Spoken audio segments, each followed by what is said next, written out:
You're listening to the Minutes on Growth podcast, the show that brings you mindfully curated insights into relationships, spirituality, personal development, and everything in between, with your host, Tannaz Hosseinpour.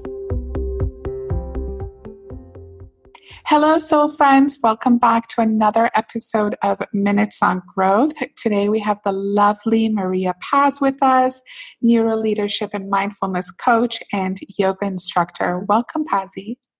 Thank you for having me. So happy to be part of this podcast. Thank you for inviting. Thank you for accepting. So tell us, what is mindfulness? So mindfulness is known and described as the capacity to pay attention to the present moment without judgment and with an attitude of kindness. That is the definition by Jon Kabat-Zinn. Jon Kabat-Zinn is the person who brought mindfulness into mainstream in our times after 15 years of studying this in his basement in a clinic where nobody could heal from some diseases that were, not being treated. And he said, why don't you give me these people? And in that basement in the clinic, he started his research, and he found out that so many people were healing or were coming out from these diseases. That's interesting. So we hear a lot about mindfulness right now, right? Everyone is talking about it and everyone wants to practice mindfulness. And we have so many of these wonderful leaders, Eckhart Tolle, Deepak Chopra, so many of them coming on the mainstream and explaining the importance of incorporating mindfulness into our life. So how can you describe that incorporation? Like, how do we make it practical? Well, honestly, there is one thing that would be very important to mention in this context, is that the main problem that we have to experience, or the main hindrance that we have, is that we expect it to happen immediately. So we have this culture where we want things to happen right away, and it honestly doesn't work that way. We can have an intention to be present in the moment with no judgment and kindness, but the truest and most direct way to go through the path and to really, really begin to experience mindfulness from inside yourself truly is when you engage in a more or less steady program and you make sure that you do it every day. Otherwise... So what do we have to do every day? So how do we become present? What are some practical ways? So the way mindfulness became so popular is precisely because there is this 8-week mindfulness programs, some different kinds of 8-week mindfulness programs. So even in my case, I remember I was familiar with mindfulness from before, and I was trying to practice it, and I thought I got it and I knew what it was.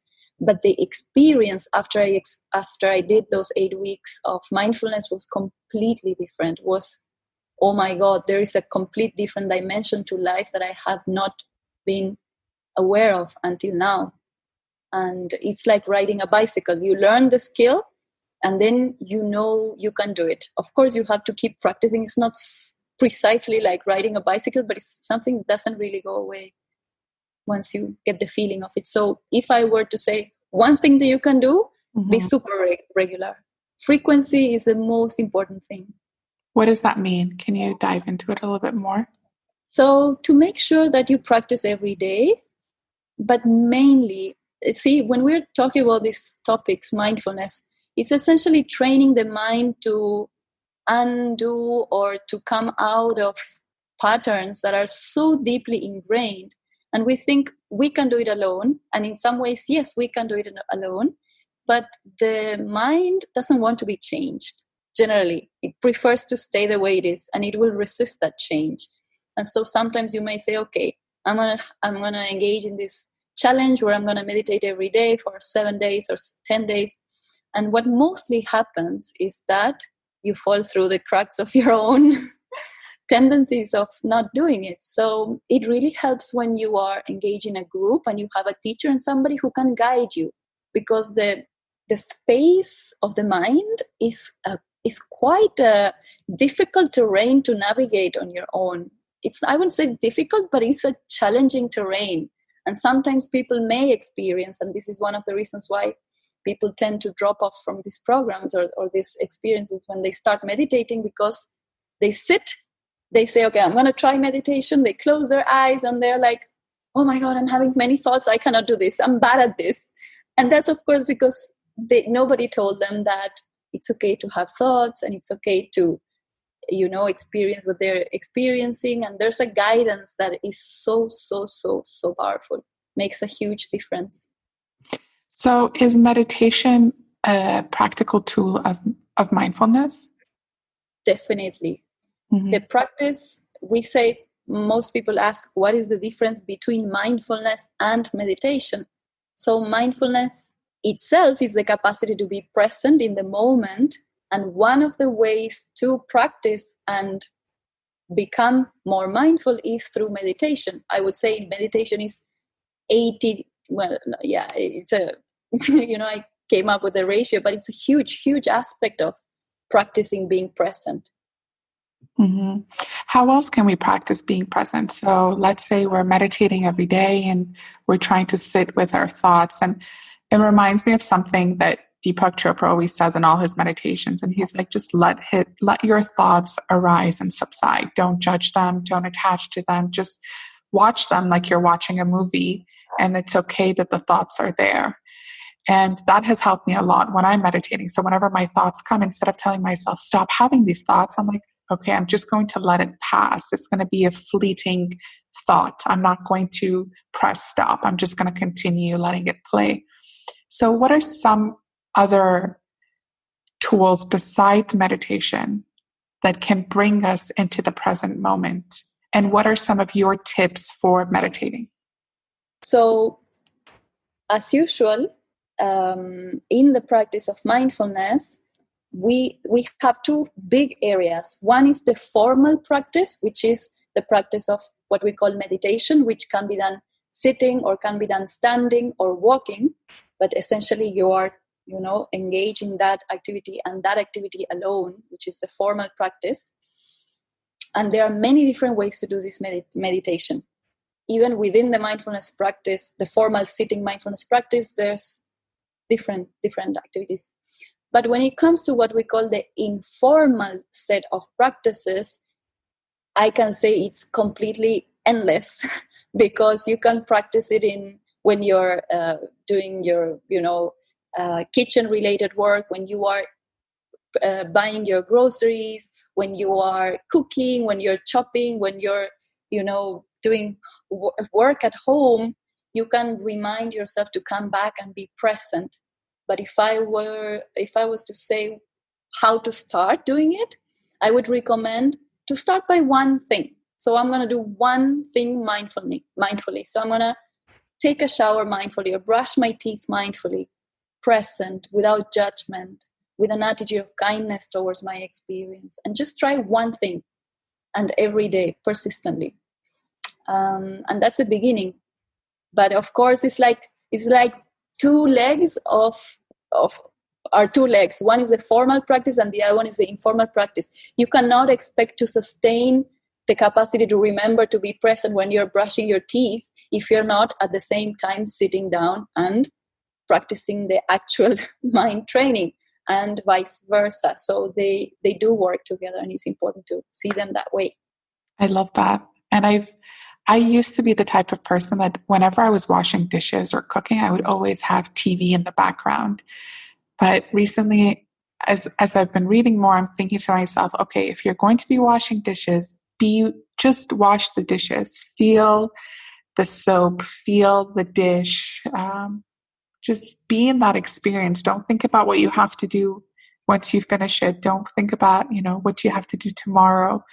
And I don't know. It seems like a much more peaceful experience. There's less chaos and less noise, and there's so much noise going on right now around the world. Right? There's you turn on the news or you turn on social media, and there's hurting and there's pain and there's fear. So, what are some of your recommendations on how to deal with these emotions? Right? Even emotions that may be not directly impacting our lives. So, for example, this movements around the world, the Amazon catching on fire, Black Lives Matter movement, all of these changes that are happening, and they create a lot of emotions within us, right? Different emotions for different people. How can we navigate through them? How can we come out of it? Or do we not come out of it? Like, how does that work?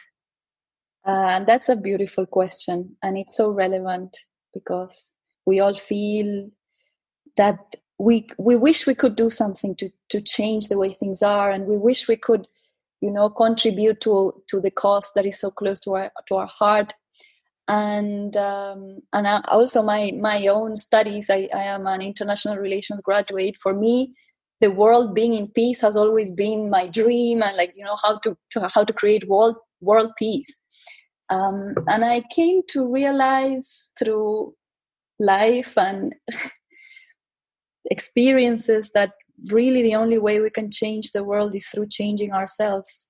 And one of the beautiful keys or tools that the practice of mindfulness gives us is the concept of equanimity.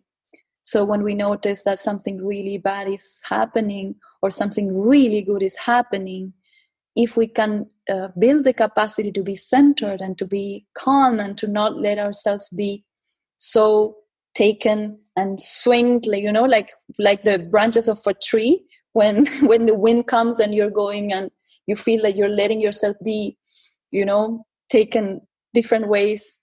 If we use these challenging times as an opportunity to practice centeredness, I don't think there's a better way or better practice to do than to understand that any challenge, no matter if it's personal or global, is a beautiful opportunity for us to stay centered and calm. And from that space of calmness and centeredness, we can act, we can talk, we can share, we can bring awareness, but knowing that we are that, imagining that the world is an orchestra, we are the instrument that is attuned. So from that attunement, we will help everybody around be a little bit more grounded and balanced. Oh, I love that. I really love that we are the instrument that is in tune. I love that. Can you talk a little bit about exposure? I know we talked about that. Like, what is exposure in mindfulness? So it is interesting because when you look at mindfulness and start investigating the principles and the reasons why mindfulness works scientifically, they're endless. Literally, it's so many things and so many ways that it works that it kind of feels like, how can this be one thing that creates so many changes and so many positive changes? So one of the things that they have found is that it works in emotional regulation. Of course, it helps you regulate your emotions. And it does work both ways, in different ways. One way is through helping you know what is going on in your mind. So you know when a thought is coming up, you are able to catch it before that thought becomes an emotion. And the other way it works, so that's one mechanism. And the other mechanism is through exposing yourself through thoughts and situations that are, and physical sensations that do not feel good. So most people, when they engage in a mindfulness training and they notice that the practice is mostly sitting down and observing your body and being still for so long, they're like, oh my God, this is so boring. I hate it. I want to run away. And you start getting restless. And so in that getting restless, when you expose yourself to the feeling that you want to run away and that you want to move and that your nose itches, you expose yourself and you hold yourself patiently and you keep yourself grounded and centered, even when you are not feeling 100% nice, you are practicing the ability to stay centered. And that is what we call exposure. You expose yourself to feelings, emotions, and sensations that are not pleasant. And then when you step out of that practice, you suddenly realize that the smallest things don't touch you and don't affect you anymore because you have trained yourself to stay calm and centered in your practice. Oh, I like that. Is that similar to like the sayings when people say like feel your feelings, face your feelings? Is that what they mean then? In many ways, yes. In many ways, yes. Because one of the beautiful things, and I feel this is main key that makes mindfulness a practice radically different than many or most other practices is that you are not expected to change or to control anything. For example, in cognitive behavioral therapy or in different therapies, you see a thought and you try to replace that thought for a happy thought. And then you're still in the cognitive space trying to battle what is going on inside the head. But when you're practicing mindfulness, you go beyond the feeling and beyond the thought, and you just let it be. You don't try to control, you don't try to change, you simply observe it. Like a sound, we say in mindfulness, like this is actually from the Buddha, they call the mind is a sixth sense. So similarly to how you can hear sounds or you can smell things and you cannot really control the smells or the sounds that come into your system, the mind is the same thing. It's like a sense. So when you have a thought that comes and drops in your head, you just observe it and as a happening, because it was not your choice to have that thought. So once you can detach from the thought and realize that there's no point in trying to control a smell, there's no trying to control a sound, and there's no point in trying to control a thought. That's the concept. Oh, I love that. Oh, you make it sound so simple. I love that. Thank you. So a few questions that have come up in the past couple of days in one of my communities that I'm a part of is the idea of thoughts being separate from the self, where you are not your thoughts, you are not the thoughts that arise. And you just mentioned something similar to that, right? There, you can't control your thoughts. You just have to let it be and just experience it. So can you just talk a little bit about how you are not your thoughts, how your thoughts are separate from you? Surely. I truly, truly love this topic. So essentially, we are, as we said, we are not our thoughts, we are not our emotions, we are not even our body. But we do have what we call, I like to envision it in my head, like engage my imagination. We have what we call the basket of consciousness. So there is something that knows what's going on at all times. That's something that knew from the time you were born that you were feeling pain and you were hungry and was making you cry. The thing that knew throughout your life that you are a unit of consciousness. That thing that knows what's going on, that's what we can say is truly who we are. Now, our thoughts are events, our emotions are events. Everything that we can perceive is not who we are, because one of the principles, of course, of mindfulness and life is impermanence. So how can we be something that keeps changing? So this is one of the beautiful things that the practice of mindfulness helps us train, which is the ability or the concept of metacognition, the ability to know that you're knowing.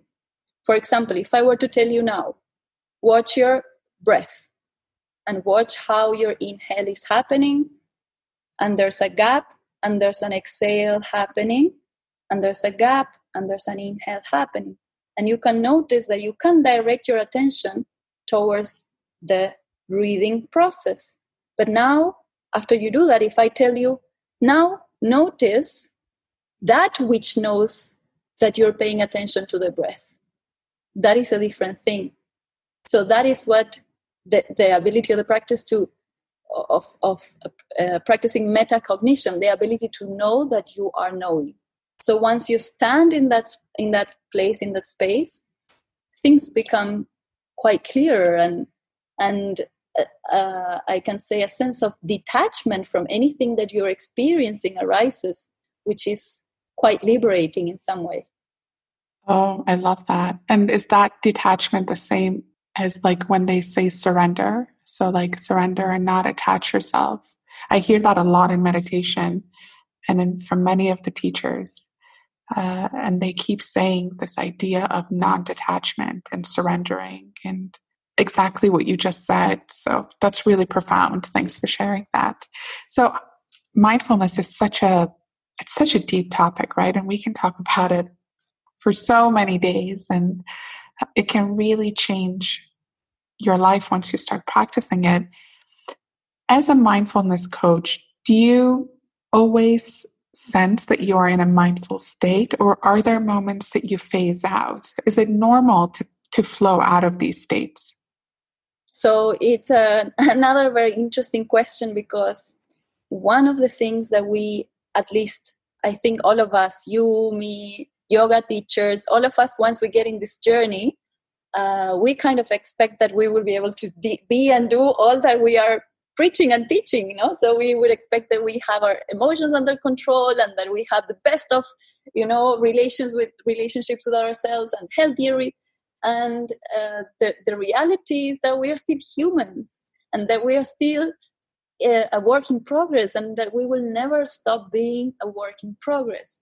And that is why mindfulness to me is so powerful, because it kind of takes me back to the space of remembering that this is how it is right now, and that is fine. You know, the concept of the yin and yang, you know, there's light in the darkness and darkness in the light. And as a human, we are always in the space where we feel, oh, if only I could do this better. If only I could eat a little bit healthy. If only I could wake up a little bit earlier. And then we're always in that process of in between, becoming the person we really want to be. But the truth is, once we embrace, okay, this is how it is right now, and that's fine, a lot of a real sense of peace comes. And so you were asking me if I'm able to be in this space all the time, and the honest answer is no. It's a journey. I'm learning, and I'm actually, you know, I always look up to my teachers now that I'm doing this master's in mindfulness. One of the most, I wouldn't say rewarding, but interesting things to see is that each and every single teacher who comes and teaches different aspects of the practice and the science of it, they all say, guys, I have, 20, 25, however amount of years of experience, and it doesn't get easier. And that doesn't mean that it gets harder. It means that you still have to sit, you still have to practice. It's like, it's not that once you learn to brush your teeth, you're not going to need to brush your teeth ever again. It's pretty much like having a garden. So actually the word meditation in Sanskrit is bhavana, which is cultivation. So it's a practice of cultivation. So you have to keep weeding out, and you will notice that with practice, it's probably easier to notice when a weed is coming. You know, as a gardener, you will know. And so you'll be able to pick it faster, and then you will have less weeds coming in your beautiful garden, but you will still have some. So you will notice progress, but it's never, I don't think we ever reach that space unless we become the Buddha. I love that. And it makes it seem easier, right? Just knowing that it's like knowing that we're all in this together, and we're all trying, and we're all becoming. And I was watching a sermon by a Christian preacher, and he said something that was so interesting to me. He said, every day we're becoming. So just being open to the fact that, just being open to the idea of new ideas, being open to growth, being open to evolving. And I think that brings less judgment with it, right? There's no more pressure to get it right and to be perfect all the time, and to be in a state of flow all the time, and to be in a state of mindfulness all the time. It's okay. It's okay if you fell out of that state, but mindfully come back to it. I like that. It's less stressful. Thank you for that. Okay, so since we're almost running out of time, what are some practical tips that you can give us to just take away with us that we can engage in on a day-to-day basis? Like, is there a specific meditation that you'd like to do, or a specific ritual that you like to do? Yeah, so if you could tell us that. So as a tip for daily life, and actually I am saying this from imagining that the audience, whoever is listening to this, is learning about mindfulness for the first time ever and super excited to get started on the practice. So to be clear about your intention when you start practice, to know, okay, I want to heal, I want to come closer to my emotions, I want to not get so angry, or what is it that is going to make you sit and practice even when you don't feel like it?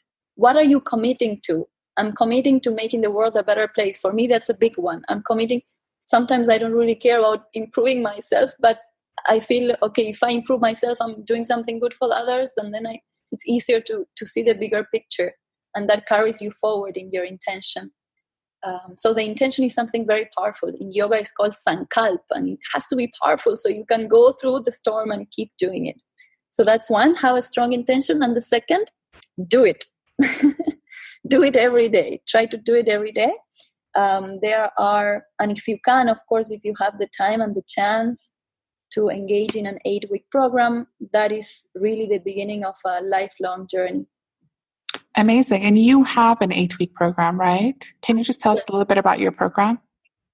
Yes. So I'm mostly working with corporates, but I also do one-on-one programs, and I'm planning to start an 8-week program for people, regular people like you and me. So I'm going to soon be sharing that. I'm excited about it. Perfect. When it's ready, let me know. And yeah, that's amazing. Thank you so much for this podcast episode. Thank you for sharing your time, your insights, your experiences, your knowledge. I really appreciate it. And yeah, I've learned a lot, and I love all the analogies you used. They were really good, especially the brushing the teeth one. I really like that one. And I think that's a great way to teach kids mindfulness, actually, when you're teaching them how to, brush their teeth, and it's something that they would resonate with. So thank you so much, Pazzi. It's been a pleasure having you. Thank you for having me. I'm really happy, excited. I'm always eager to share and talk about these topics, and I can go on and on and on for ages. And I'm sure many people are saying this to you. But thank you for giving me the chance to share and also to learn from what we're sharing here. Perfect. Thank you. Thank you, everyone, for listening, and speak soon. Thank you for joining us this week on Minutes on Growth. If you enjoyed today's episode, then make sure you never miss a show by clicking the subscribe button now.